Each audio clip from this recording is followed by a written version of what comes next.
It's another sunny wintry day. Christmas is now less than a week away. I've had to pop out to get a few little last Christmas things. I've actually got a bit of a cold. I've decided to come to a place where I've been a few times before, and you can either spend 15 minutes or like 3 hours there, depending on how long you want to explore. I'm almost certain it's wheelchair accessible, so yeah, I'm looking forward to that, to at least get a bit of fresh air. Derwent County Park that I've came to in Bladen, just behind the Metro Centre. A few different car parks, but there's one right at the Heritage Centre and Cafe called Land of Oak and Iron. Quick look at what's on over December. They've got loads of events like paint and crafts, the host music night, all sorts. It's definitely worth checking out. Then inside in the cafe they've got some sweet treats and some pies and sausage rolls as well. And there's a huge outdoor area as well and play park, which I'm sure will be great in summer. I don't know exactly how long this little loop is because I've done like quite a lot of bigger walks here, but not just this little one, so I've got my Strava on, so I'll find out at the end. I do know that a lot of it is wheelchair accessible and like Pram accessible and all that, which is great.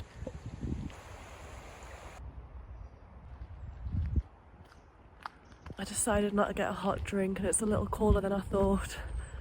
So I'm going straight to where the lake is, but you can also cross over to the side and then there's a path that goes straight down like through the trees. That eventually leads to a big bridge, I don't know the name of it, which I think might be where the red kite trail takes you, because I've been up on that bridge. You can see all over Gibbside and everything. It's beautiful, and I've seen some red kites flying around there.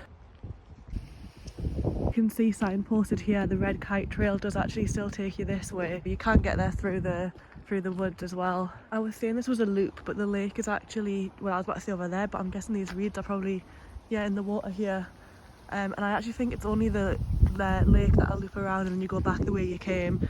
I think it adds on quite a bit more if you cross over through the wood. I don't think you can get straight back to where I've parked this time, which is at the Cafe Heritage Centre place.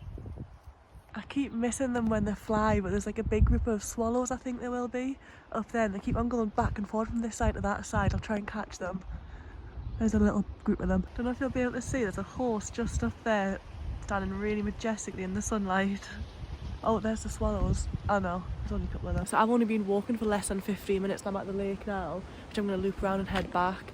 I have spent hours here before at the other side and going around, and you can keep on going all the way down and you can go down the bridge, like say around on the grounds of Gibbside and everything. But with me not feeling too well, I just wanted to get a bit of fresh air, and I think just testing this out and seeing this is going to be about half an hour, I might sit on a bench for a bit here. It's just beautiful and it's so easy and it's so great that it's like wheelchair accessible and everything. Beautiful flowers there and a reef. Not a bad place to stop for a snack. I've just seen a group of like 3 mums and all 3 of them have got a pram each, and I just think it's so nice when I have a space where they can all come, all get out with their kids and get into some like green spaces, because there's not many places like this, I don't feel like, where you can just be free to roam with the prams and things. And it's so important to people's like mental and physical health to get out. So you can continue on that way, you can make a little loop around there as well, or you could make it even bigger, but I'm just gonna head back down here, loop around, then back the way I came. I've still got to wrap my Christmas presents, and because I've been feeling ill, I just don't want to push it too hard, because I'll do something I know I'm going to get back and I'm going to be absolutely shattered. And I've still got a couple of things on this weekend and then it'll be Christmas before I know it. I wonder what them big bricks are left over from. Right, you've got a slightly steep bit around here if you're all pushing a wheelchair. I'll show you where that is on a map, but I feel as though if I remember correctly, the walk through the woods is all pretty flat.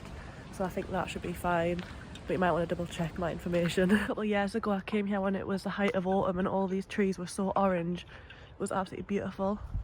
Like, this is about as muddy as it's going to get, and I'm still fine in my white trainers. I mean, obviously if it's just been raining or I've had some heavy rain, maybe for a safe option I'd wear something that I don't mind getting muddy, but it's nice to be out somewhere where I can just wear my trainers and not worry about what you're going to come across. And when you search it, sometimes I know it comes up with Derwent Reservoir.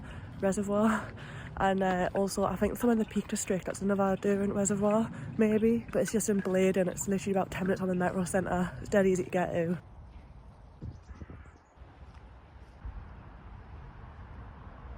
So I've been less than 40 minutes, so that's including of a sit down, and now I'm coming back to the Cafe and Heritage Centre just here.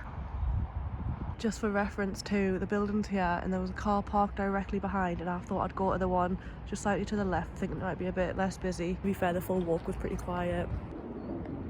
I'm looking at this red kite trail and I'm almost certain, so I think when I've been, I've parked kind of up here somewhere and I've walked down here, but I think I've only gone up to, I went past the viaduct but not much further. I think I've only walked up to about here, so you can see Gibbside and everything. I might have gone slightly further down and then I turned around and went back through the park again. So it says here it's an 11-mile route all the way down to Chopwell Woods. And I mean, if you wanted to really push yourself, that's only just entering Chopwell Woods, so you could go all the way around there as well. There's Thornley Woods as well, with everything where it goes to. I don't imagine the full thing would be wheelchair friendly. I mean, you never know, but you'd have to look into that, because I'm sure the information might be online somewhere maybe, but at least this part of the Derwent County Park, which is only this tiny section, that definitely is. And now I'm back at the van. That was such a nice little afternoon walk out and I don't feel too ill. So I hope this helps more local people discover somewhere, and maybe you are looking for somewhere that's a bit more accessible to walk around, even if you're not having a wheelchair or a pushchair, even if you just want somewhere that is a bit flatter and you know it's going to be flatter. And it definitely helps that there's a pub just across the road and a cafe as well. So even if you just wanted to come down, park in the car park, go to the cafe, I mean, I'm literally looking at it now just opposite me, and then you can come get a coffee and stuff and you can come and sit down, even though you're surrounded by trees, even though you're pretty much, I mean, like I say, we're 10 minutes away from the Metro Centre, we're 10 minutes away from the West End of Newcastle. So I hope you've enjoyed the video and I'll see you in the next walk. Not sure if it'll be before New Year or if it'll be in 2026, we'll have to see.